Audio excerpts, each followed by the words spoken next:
So guys, the last time you probably remember, because it was the previous video, we have saved a lot of images which we can use now in Photoshop. Now this is Photoshop and this is the folder manager in Windows.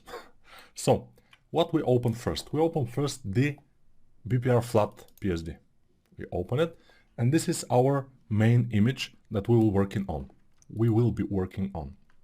It's looking pretty awesome by itself even. But when we put the rim light and other stuff, it could pop up a little bit more, or we could ruin it, but we'll see. So the next thing we want is, I will put this in my other monitor so I will easily put the layers here. So the first thing I want is a mask. So I will double click on the mask and it will come here. So this is the mask layer. What I will do here, very carefully. So Control A, before that I have to go to Photoshop. Control A will select everything. You see, Control D will deselect. Control A will select everything. So Control A, all. Control A. Then Control C will copy. Control C, everybody knows that Control C is copy. Then we go here and we paste this layer, but not here. We paste it in channels, not in layers. Paste it in channels. We create a new channel and we Control V to paste it here. Why? Because when it's in channels, we easily can control click on this channel to make a selection and then go to layers. Of course, we have to first turn on RGB, go to layers and Control J to put that selection into another layer. It didn't happen, so I will press Control J again and throw this away. So now we have our the model selected and disabled the background. Control J is kind of taking the selection from the current layer and copying it into another layer. So Control J is pretty useful in this situation. I'm not kind of explaining that much Photoshop because I assume that most of you know basics of Photoshop, how to open a file, basically double click on it if it's PSD file, of course, or if it's not PSD file, you can just drag it from, for example, what we need next is the, probably Shadow 01, for example. You can just drag it in here and drop it, and it will be as another tab. So the mask we don't need anymore, so I will hide it. And this is our shadow layer. And what I need to do is I need to go to this tool, which is the move tool. With V, we go to this tool and then grab this, drag it and hold my mouse into the other tab until we go there. And I'm keeping the mouse down and then drop it, but with shift. If I just drop it, you see it will be kind of on a different position. So Control Z and I will drag, and before I drop it I press shift and then drop it, and it will be exactly on the right place. So let me see why. Yeah, because it also creates an alpha channel. Basically it creates only an alpha channel here, which by the way is the problem when we save PSD files. So if you save TIFF files, for example, it will be fine, or JPEG, but JPEG has the tendency to make a compression which is not lossless compression, it loses data. So I don't recommend JPEG or JPG. Yeah, JPEG. Okay. So what we can do here is just go to this alpha tool, Control A to select everything, Control C, then go to RGB, layers, new layer, and paste this mask layer into the new layer. So now we have it. Or I think what we can do also is make a new layer, go here, Control A, Control C, so Control A select all, Control C copy, and then Control V to paste it here again. It's the same. So now I will Control click on the thumbnail here down in the layers, Control click there to select it, because this is already with transparency, and Control J on the on this mask layer, not mask but shadow, and then delete the old one, and we have the shadow as the separate kind of a also cut out layer. And now I will do it multiply. And you see we have a shadow. Of course, this shadow we can turn on off, and also what we will do is turn down the opacity a lot, because now it looks kind of too much. Now in this opacity I think it will be nice, like 39 in this case will be kind of nice.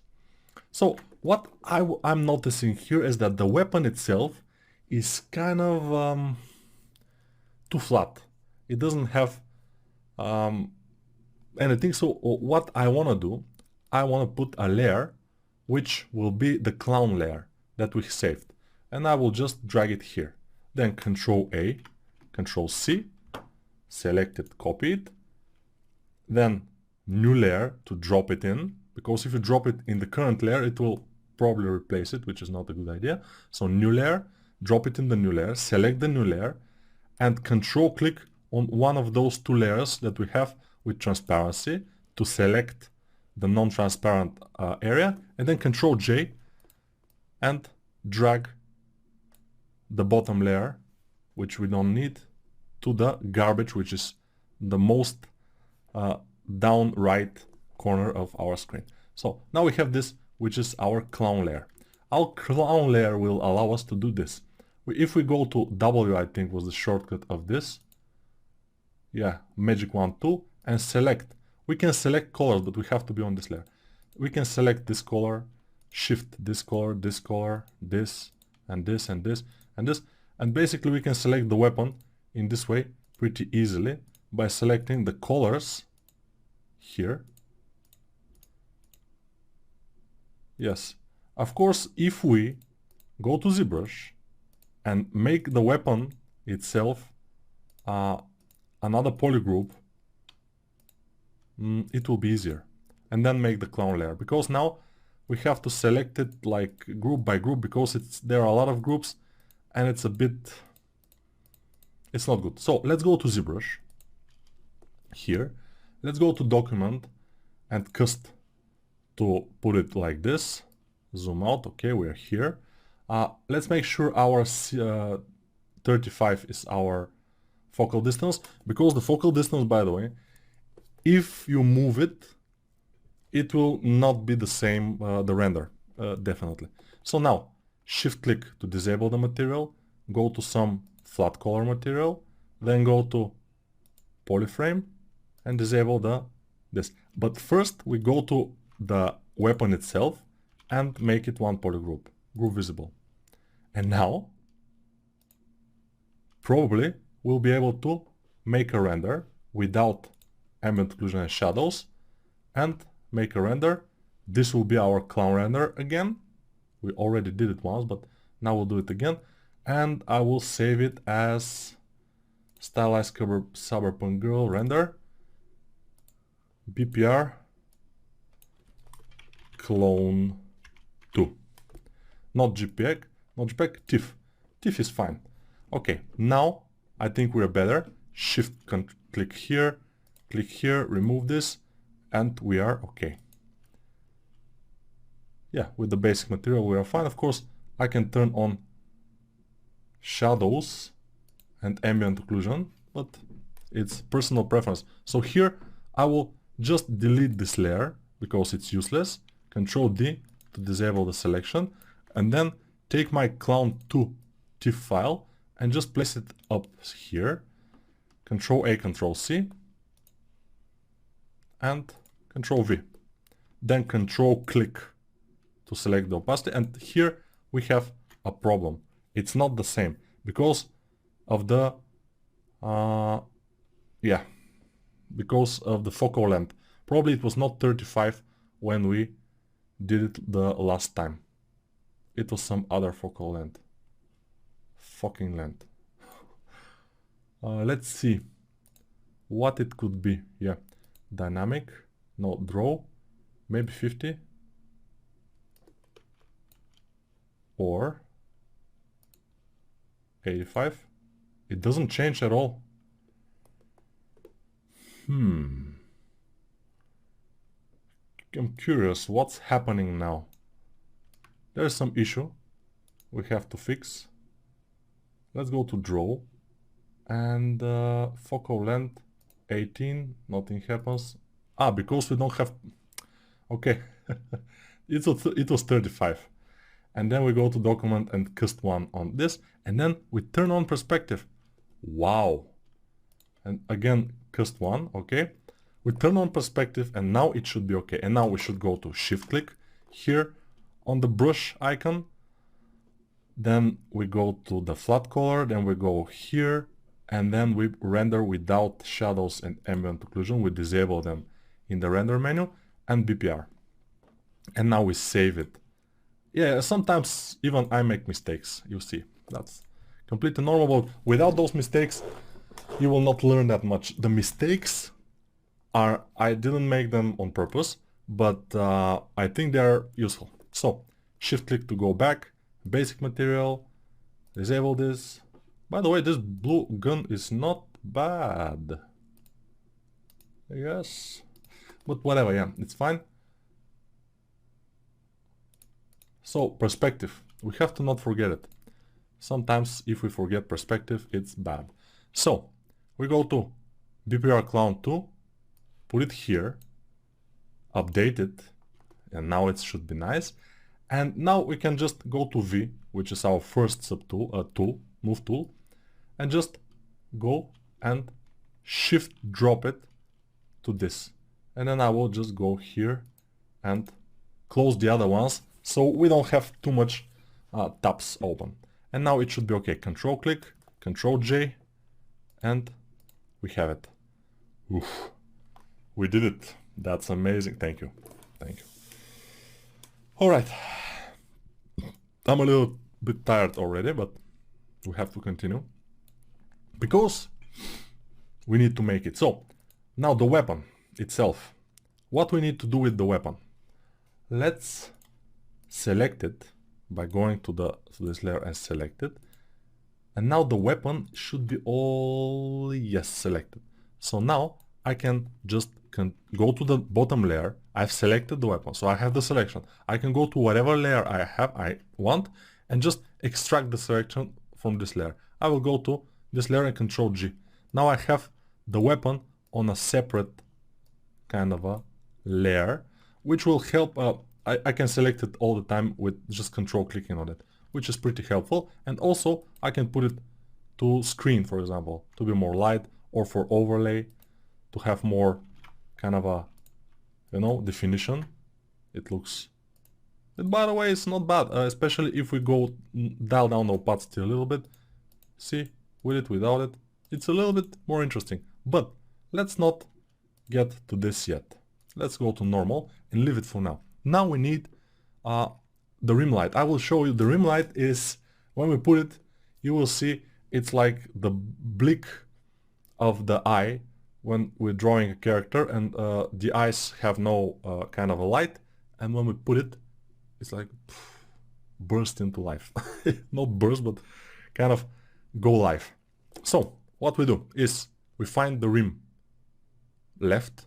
This is the left, this is the right. We need the rim right. Why right? Because the shadow is on the right, our right of her character. So her left, there's the shadow, and the rim should be there. The main rim light should be there. So I will put it here.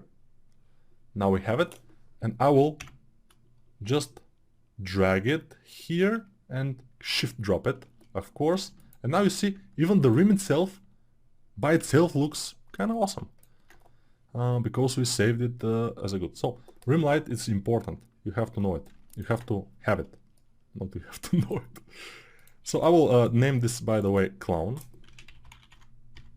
Because I want to know what's happening. I will name this, I don't know what is this. This is the shadow. Shadow. This is the gun. Gun. And this is the main layer. Main. Naming the layers will be kind of nice. So I will go to the shadow layers, control click on it, control J on this layer and delete it. And then I will name this rim. And this rim light, we can go to our screen and just place it. And let's see, with it, without it, with it, without it, with it. With this rim light, by the way, you see the whole character is kind of getting a little bit of a glow, which could be bad, could be not bad, it depends.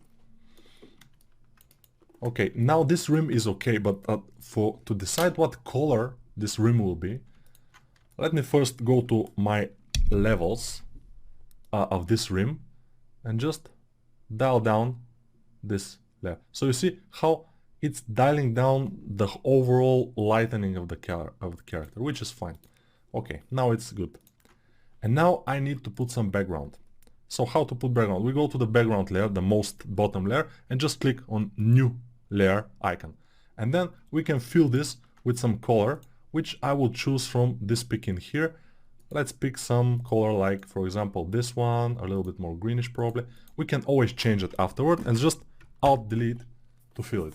I think this color fits her well, but we'll see. We can change it later. It's not a problem. And also, this blue background is kind of a very contrasty with her colors and also with this rim light, which is perfect in our opinion. Okay, in our opinion means me, myself, and I. You know that I'm schizophrenic. By the way, we don't have a shadow.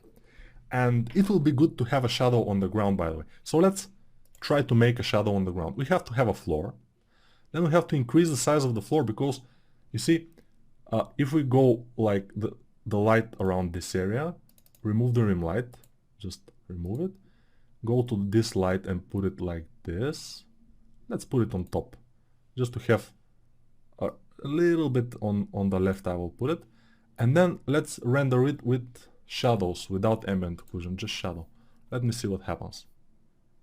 This shadow on the ground, by the way, is always a problem, but we have to have it because it's good to have it. And this shadow doesn't look good because of those properties. So the angle, I will decrease down the angle, resolution of the shadow, I will increase it, and rays, I will increase the rays. And now let me see if my computer will handle this, because I increased the rays like 3 times, so it should be at least 3 times slower, and I increased the resolution 2 times, so it should be 6 times slower, the render, at least. But the shadow on the ground, I'm hoping, will be a bit better. Yeah, it's it's a little bit better, although nothing too nice. Yeah, I don't like it. I don't like it. So what I will do is blur more. Resolution will be okay, but rays, I will dial them down. Angle, dial it down. But the blur, I will increase it at least 6. Why not?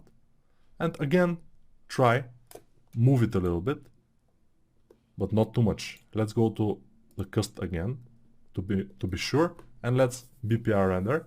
Now it should be a little bit faster because I decreased the rays, but I'm not sure how faster it will be. The thing is, this bottom shadow is pretty important for us to have our character grounded, because otherwise she will fly. But I don't like it. Probably we should kinda make it the light from the top and then decrease the rays, decrease the resolution like this, because we want it to be faster, and then make it. It should be faster, but it's not that fast. I mean, yeah, shadows are heavy. Although the rays are 51, by default they were around 30. This shadow, I think it's better, although it doesn't represent perfectly the shadow that is coming from her. But it's almost the same. It's okay, it's okay. Let's use this shadow. Let's try to use this shadow.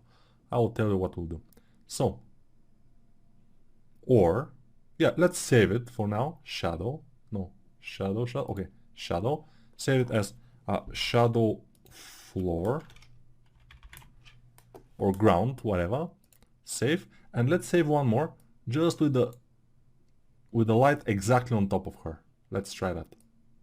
And the rays I will decrease a little bit, and then BPR.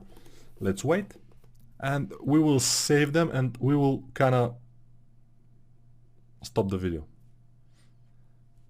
because we will do yeah, this This, by the way, I can save. Yeah, why not? It's free to save, you know. Shadow top, save.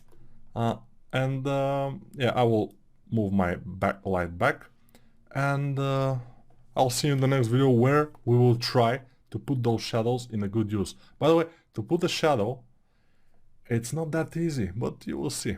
You will see. This shadow of the ground. It's a little bit tricky, but we'll do it.